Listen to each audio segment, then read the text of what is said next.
Alam nyo ba kung bakit tumatagal lang fan motor ng aircon na window type, split type? Dahil bearing po sila. Ayun, no? So, kinonvert ko ng bearing. So, meron na po ako na-vlog nito nung nakaraan, no? So, meron lang akong idadagdag. So, bali, ito po yung tinatawag na bushing. Usually, sa mga electric fan sa bahay, ito po yung nakalagay para hindi sumayad yung shafting sa motor. Okay?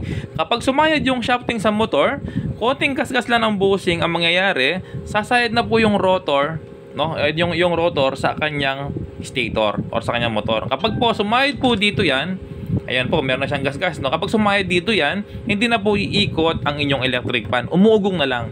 So, kailangan mo ulit magpalit ng bushing. Okay? So, ito mga ka-repairman, marami nang gumagawa, no? Kumbaga, meron na akong dinagdag sa ating vlog. Okay? So, syempre, subukan natin yan, no? Ito po yung ating bearing. Yung pong size nito ay 608D. Ano? So, ipakita natin para mas klaro po yung mga iba. Ayan, no? Kung makita po rito, 608D. 608D. Okay? D po siya, daddy. D. Okay? So, bali, kung meron kayong mahanap na bearing na mas malaki pa dito, mas maganda. Yung sakto po siya, no? Ako kasi hindi na ako naganap. Basta't yung makita ko lang na sukat dito sa shafting, ayun na yung aking binili. Kasi po, yung sukat po ng shafting dito, sakto lang siya. Pero yung bilog niya dito sa kanyang hulmahan, hindi po sakto. No? Maliit po yung bearing na 608D. Kailangan malaki po siya. No? Yun, no? Tapos kanyang kalaki dapat, no? Para sakto po rito. Yun. So, tapos, ang ginamit ko po rito ay epoxy steel.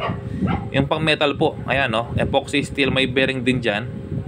Ayan po, no? So, hindi na siya bushing. Bearing na. Kung makikita po ninyo.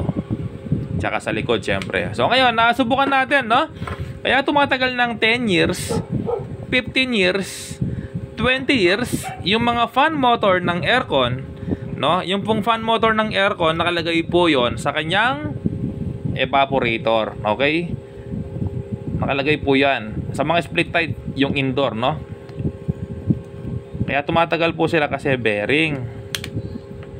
So ngayon, ito po yung bearing natin. Subukan natin, no? So adjust ko lang konti ito dahil maliit masyado. Ayun. So ngayon, subukan natin yan syempre. Tignan nyo po kung maingay, no? Kasi may nag-comment sa atin nung unang vlog natin. Sabi, maingay yan kapag umikot kasi nga bearing. So subukan po natin, na malalaman po natin kung maingay nga ba yung electric fan na convert ng bearing. Yan. So 3 screw muna para masubukan na po natin.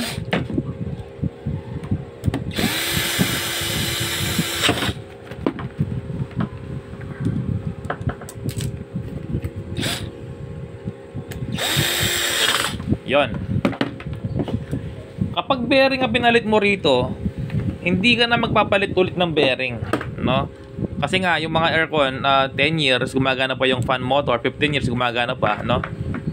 Ayan po, no? Ganda ng free wheel niya, maginhawa, no?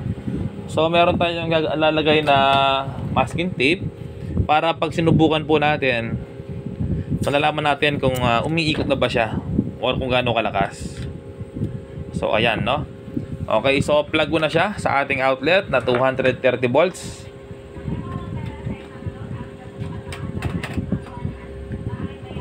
Ayan, ayaw pong gumana, no? Ayaw gumana. Baka thermal fuse to.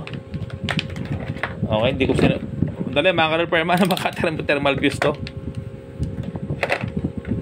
Hindi ko na-check yung motor kung okay pa.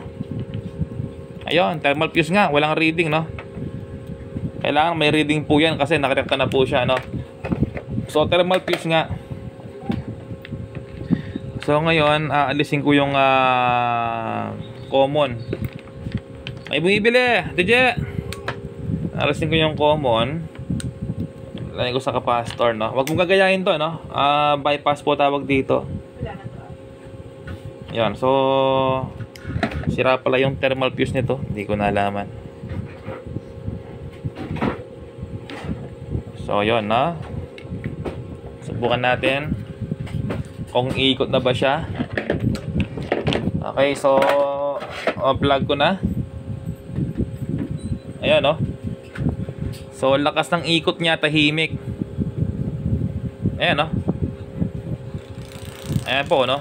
Gumagana na po siya, tahimik yung ikot. Walang kaingay-ingay.